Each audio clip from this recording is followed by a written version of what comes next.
The last time John Kerry was in Egypt campaigning for the country's first democratic presidential election was in full swing. Back then, he assured Egyptians the U.S. didn't have a favorite candidate. But 9 months later, some opposition figures are not welcoming the Secretary of State. They say Washington is too close to the ruling Muslim Brotherhood.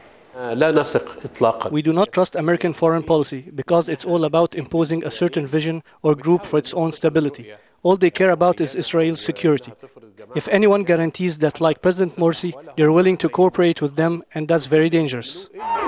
After demonstrating against the president for months, some opposition parties have announced they'll be boycotting upcoming parliamentary elections. An apparent plea by the State Department to reconsider has led to calls for protests against Kerry's visit. Present on their minds, fresh revelations that the police imported $2.5 million worth of US-made tear gas at the height of economic hardships.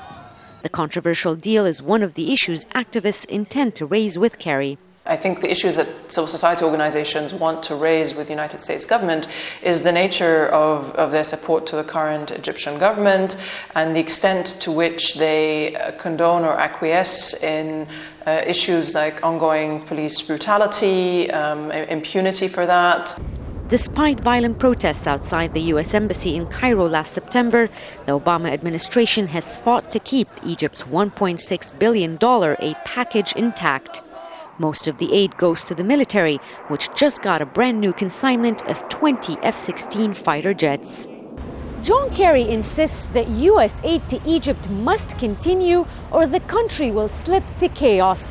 But critics say that most of the aid is sent to ensure stability by safeguarding the peace treaty with Israel, something that may have the opposite effect if Egyptian democracy is stifled in the long run.